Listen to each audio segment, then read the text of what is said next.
Hi guys, thanks for joining me. I'm Marilyn and my channel is Making with Marilyn. Now on today's video, I'm going to take a super cute image that I found on Creative Fabrica. I'm going to print it out on a DTF printer, and then after I get it ready to be a transfer, I'm going to press it onto this Bella Canvas t-shirt. Now this is a light coral heathered shirt and hopefully it looks great with my design. Now if you're not familiar with DTF, that stands for direct to film. So you're using a special printer, special ink, and you're printing it on film instead of paper. And so my printer takes this size of film. Now my Pro Color DTF printer, it is an A4 size. That's the smaller of their printers. They also have larger printers, and if you're interested in checking them out, I'll have a link to their online store in the video description below. I also have a discount code for them, so check that out. Now, I just want to take a minute to show you the image that I'm going to use. This is Creative Fabrica, and they have tons and tons of gorgeous and fun things in here. I've already downloaded my image, so I go up here to My Profile, and I go down to My Downloads. Now, I have a lot of things on here that I'm going to be doing soon, but my image for today is all the way down here. Now, isn't that cute? It is so bright, so fun. It looks really retro to me.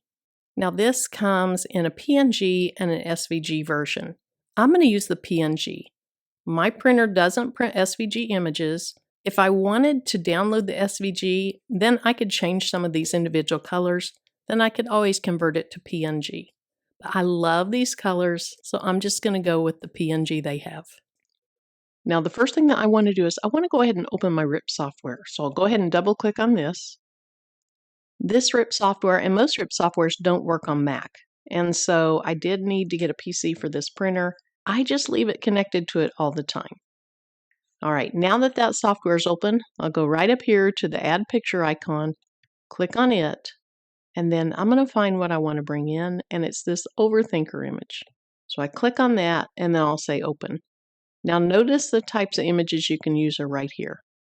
So I'll say Open. And right now it is selected and it's about 13 inches wide. Now it also says 13 inches tall, but there is a lot of blank space there. So I'm going to cover over this 13.33 and I'm going to go ahead and put 10.5 inches. Now because this padlock's on, when I hit enter, the height will change also. Now, it's not going to fit on the film that way, so I go right down here, and I can rotate it left or right. It really doesn't matter. Okay, so I'm going to go ahead and drag that more to the center, and I'm good to print this. Now, you do have to print in the mirror image, and so when I go up here to RIP, I'm going to go ahead and say RIP, and it's saying part of the picture's out of bounds. That's because, for some reason, this image was saved with information over here. It's not really that wide. It shows up on my film or on the picture of my film. So I'm going to say, yes, I want to continue. Now here's my settings. And the only one I've ever played with was this one right here. I want 2 layers of white and then 1 layer of the base color.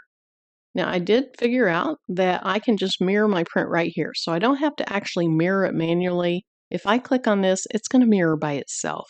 You always want to mirror your image when you're putting this on a shirt or something like that, and that's because of the way it prints out, which I'll show you after it prints. But you do want to mirror it, and so I'm going to say print. Now when I say print, it's going to automatically print after the RIP. So I'll say print, and then once this gets to 100, it's going to start printing. So let me get my other camera on.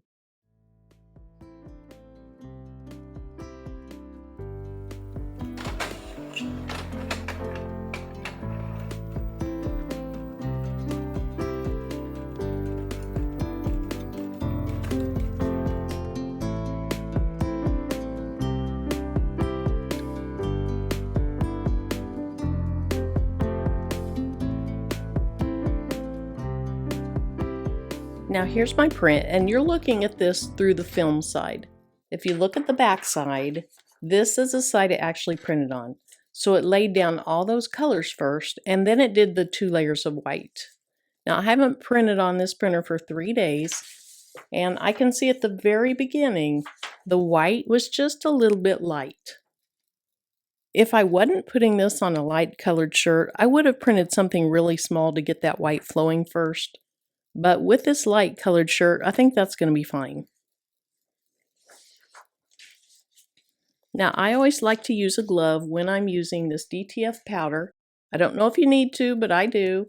And then this brand, Yalmation, they have coarse, medium, and fine. It's also called thin.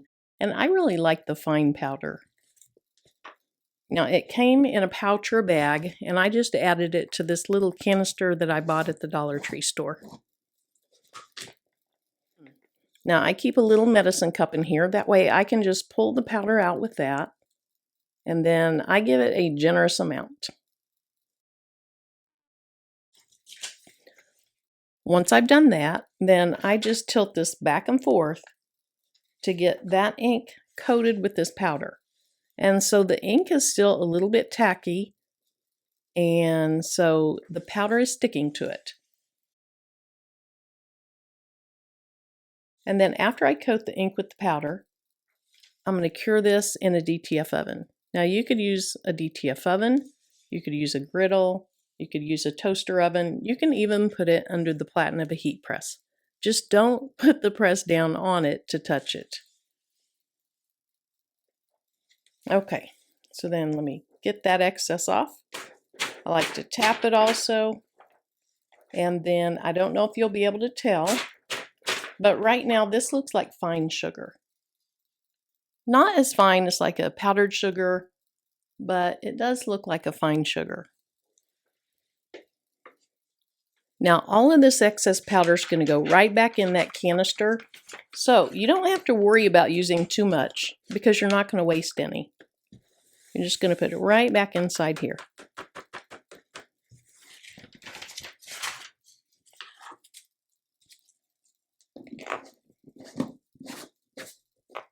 Now the next step of this process is to go ahead and cure that DTF powder. Basically what that means is you're going to melt it and it becomes a nice adhesive to put it on your shirt. Now the on-off switch for this oven is right back here. So I turned it off, I'll turn it back on. And it is set to 120 degrees Celsius, and I'm going to go ahead and heat it for 150 seconds. Okay, that's climbing back up to temperature, so I'll go ahead and put it inside.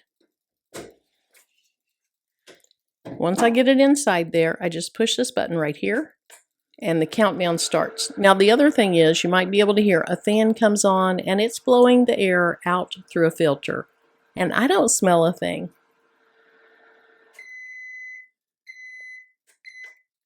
So I can turn off the beeper by pressing the same button that I pressed to start it. Now I got this little suction tool, and so I'm just going to open the oven and pull it out with this.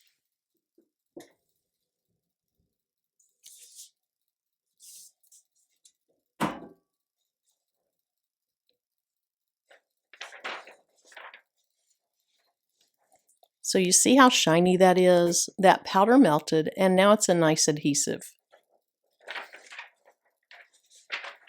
Here's the front side again. It looks really great through the film, but you can tell the film is slightly opaque. And so when I peel this film off, it's going to be even more bright. The next step for me is to go ahead and pre-press my shirt. I have my heat press set at 325, so I'm going to go ahead and pre-press this for about 15 seconds. What that does is it removes moisture from your garment, and it also gives you a nice flat surface to put your DTF transfer on.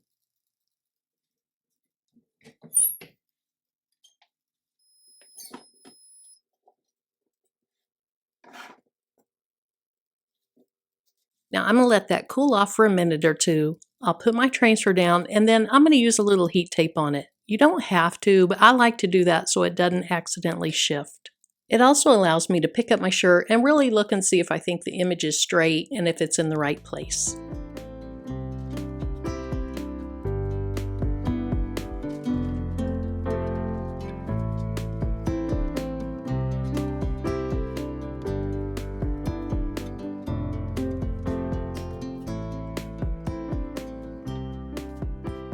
If you watch my videos, and especially my live videos, you know I took this over to my table. I straightened it up and I used that ruler to make sure it was where I wanted it. Now that it is, I'm going to press this at 325 for 10 seconds. And I'm going to use a nice firm pressure.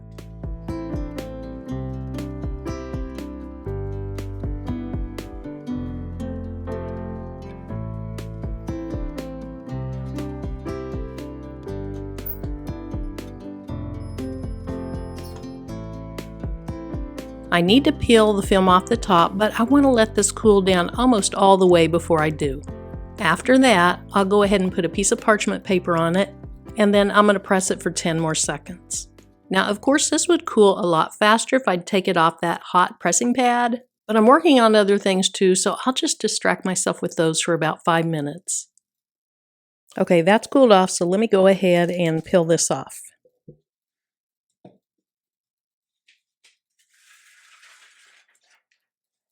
And then, like I talked about earlier, I'm going to put a piece of parchment paper down and press that for 10 more seconds. What that does is it helps to really embed that adhesive and ink into your garment.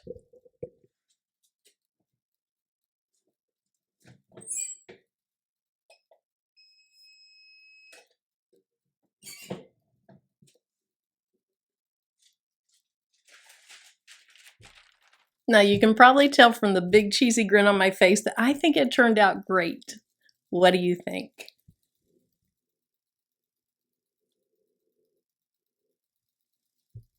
Now the shirt I have on, it was also made with DTF. I've made so many things with this DTF printer so far, and I'm looking forward to many, many more. So thanks so much for joining me. If you have any questions, comments, or suggestions, leave them in the comment section below. If you haven't subscribed yet, please consider doing that. If you do, tap the bell and select all notifications. That way YouTube lets you know anytime I upload new content. Thanks again for joining me, and until my next video, bye-bye.